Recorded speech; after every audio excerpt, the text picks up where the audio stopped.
Assalamualaikum warahmatullahi wabarakatuh. Salam sejahtera untuk kita semua. Pada kesempatan kali ini saya akan memaparkan tentang pengaruh lingkungan terhadap transmisi dan distribusi Toxoplasma gondii. Toxoplasma gondii merupakan protozoa interseluler yang bersifat patogen. Toxoplasmosis ini bersifat zoonosis karena penyebarannya dari hewan kepada manusia. Dapat menginfeksi semua vertebrata berdarah panas termasuk manusia dan burung.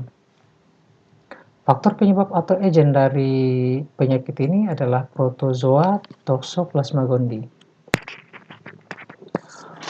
Host atau penjamunya dibedakan menjadi dua, yaitu yang pertama host definitif yang merupakan bentuk seksual dari perkembangan Toxoplasma gondii ini. Salah satu-satunya hewan yang merupakan host definitifnya adalah kucing. Kemudian yang kedua, host intermediate yang menunjang perkembangan Toxoplasma gondii ini secara aseksual, yaitu manusia, burung, anjing, tikus, kelinci, dan lain-lain. Lingkungan atau environment. Yang pertama, faktor iklim. Efek iklim mempengaruhi kejadian, kelangsungan hidup, distribusi, dan transmisi Toxoplasma gondii dengan 3 cara, yaitu yang pertama, Ookista dapat bersporulasi atau tidak. Ini ditentukan oleh iklim setempat, terutama suhu dan kelembaban udara.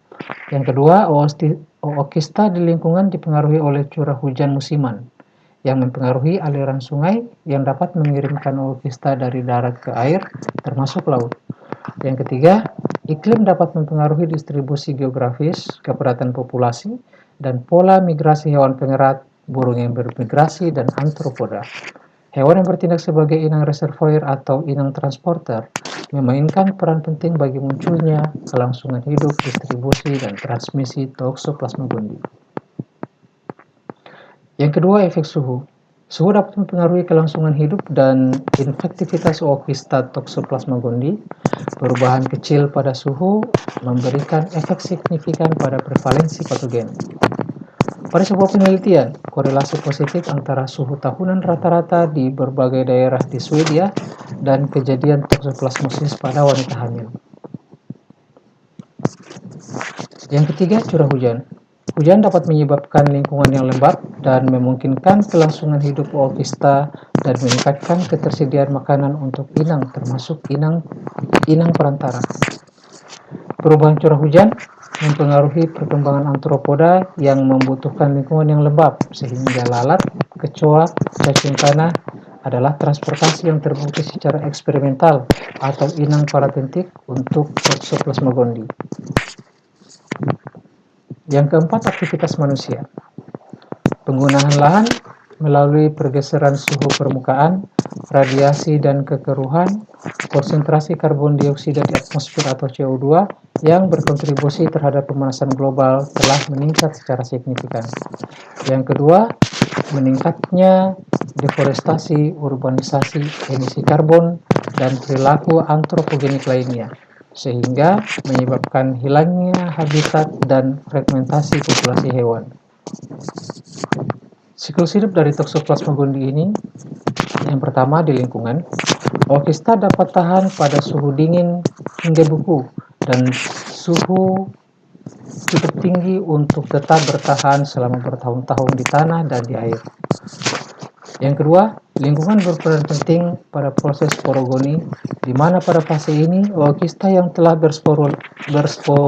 bersporulasi dapat termakan oleh inang antara maupun inang definitif, dan siklus hidup akan berlanjut ke tahap selanjutnya. Yang ketiga, fase seksual hanya terjadi pada inang definitif, dan fase aksesual dapat terjadi pada inang antara tanpa peran dari lingkungan. Untuk transmisinya sendiri dibagi dalam 3 tahap. Yang pertama, menelan kista jaringan pada daging yang kurang matang. Yang kedua, menelan Ookista yang berada di lingkungan. Yang ketiga, penularan bawaan dari ibu yang terinfeksi ke janinnya selama kehamilan. Untuk pencegahan dan pengendalian, Yang pertama, kontak langsung atau tidak langsung dengan kotoran kucing dan kucing yang terinfeksi harus dihindari. Yang kedua, jauhkan lingkungan rumah dari kucing liar. Yang ketiga, memasak daging dan sayuran dengan cermat. Harus dipastikan bahwa daging harus dimasak dengan suhu minimal 60 derajat Celcius selama 20 menit. Yang keempat, air minum harus dari sumber yang bersih. Yang kelima, memastikan kualitas makanan yang akan diberikan pada hewan peliharaan atau ternak. Yang keenam, wanita hamil dan orang dengan sistem kekebalan tubuh yang rendah agar menjauhkan diri dari kotoran kucing. Yang ketujuh, kontrol populasi hewan pengerat dan inang perantara potensial lainnya di lingkungan tempat tinggal. Yang kedelapan, cuci tangan sebelum makan dengan sabun dan setelah menangani bahan mentah daging atau kotoran kucing. Demikian presentasi dari saya tentang pengaruh lingkungan terhadap timbulnya Toxoplasma gondii. Sekian, Assalamualaikum warahmatullahi wabarakatuh.